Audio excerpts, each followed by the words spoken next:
visit with so many. Did you actually have a TV over here? Did you watch it? You know, I think it was number 22, and that's a lot of debates. And sometimes, actually, we're doing better if you're measuring it by time. There was at one time, and I bet a few of you remember, we got 89 minutes or 89 seconds or something, you know, in the whole hour. But it was much better, and we are getting the message out, and the people are coming our way, let me tell you.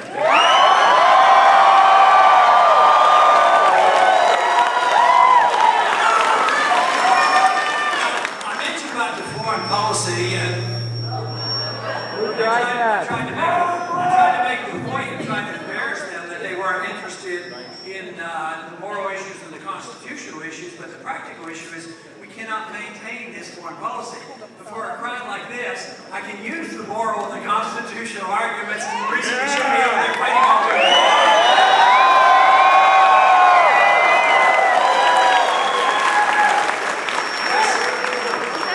It still is rather amazing that we've had all those debates, and I think out of the 22 debates, there was only one time there was a mention of serious concern about civil liberties, you know, the Patriot Act or the National Defense Authorization Act, the assassination.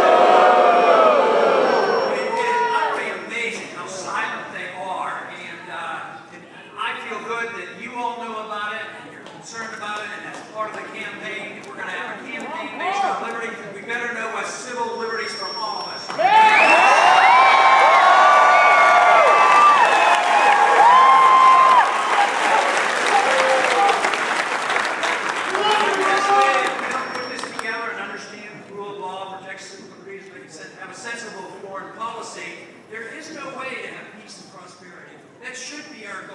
There are some in our government that is not their goal. Their goal is to have continuous war going on and overthrow in the Middle East and all this constant fighting that goes on.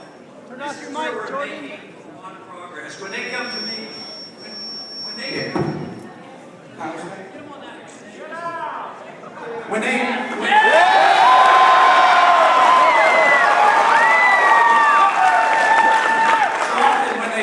they'll say, Ron, why don't you change your foreign policy? Maybe you'll get more support. They don't know that that is one of the key, if not the key issue for so many of you, that you cannot have liberty without peace. Of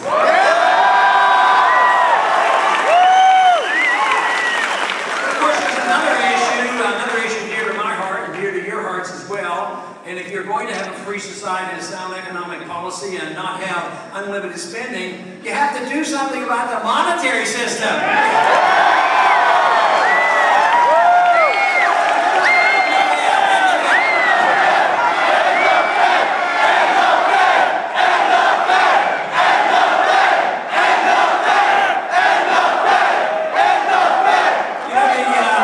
The Fed is 99 years old. They destroyed 99% of our money. And there's going to be an anniversary, 100-year anniversary next year. But I suggest what we do for the anniversary is repeal the Federal Reserve Act.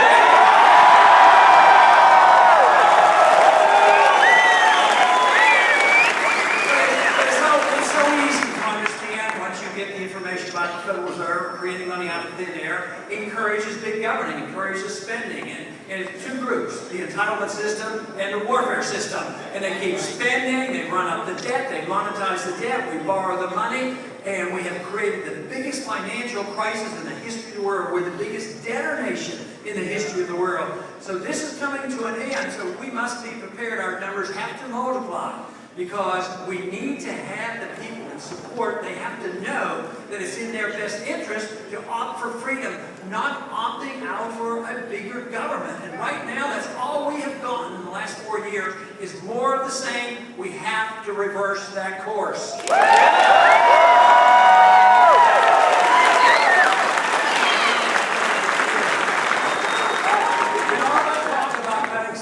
Proposed cut spending.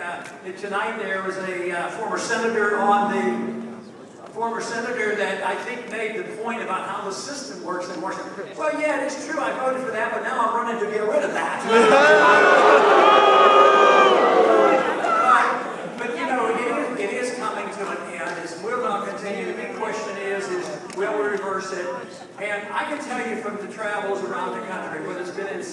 Ohio and Idaho and North Dakota and here now to see a crowd like this.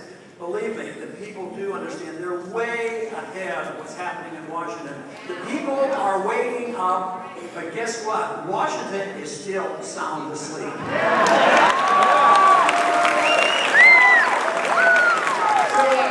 Obviously, the other candidates are arguing for the status quo, the continuation of the same foreign policy, the same entitlement system, the same monetary policy, and yet, there are people like you out there, they haven't heard from you. And this is what we have to do. Tonight, afterwards, I don't know if you saw the interview after with King. Was that on? They gave me about 5 more minutes to interview with him. And he did concede. He says, that's true. He says, Ron Paul has the second number of delegates now.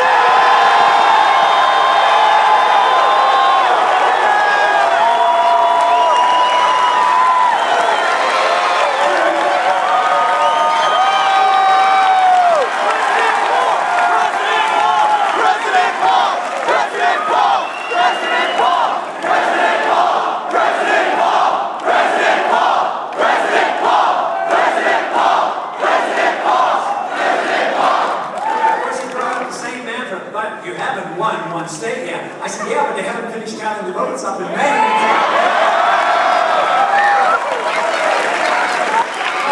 We have to stick with our strategy. We have to measure our success by getting the delegates, and we have to continue what we're doing. Things are going very well, and I'm just delighted for the great transition that's going on, and to bringing people together. Even tonight, somebody come up and said, you know, I'm a Democrat, but I'm switching over. I'm coming over.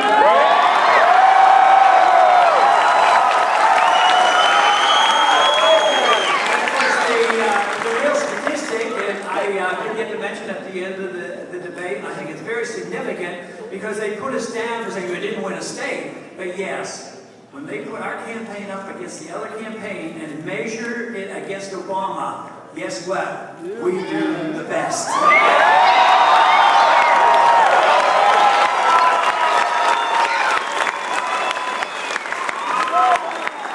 I do want to thank you very much. I thought I'd stop by and say hello. They told me.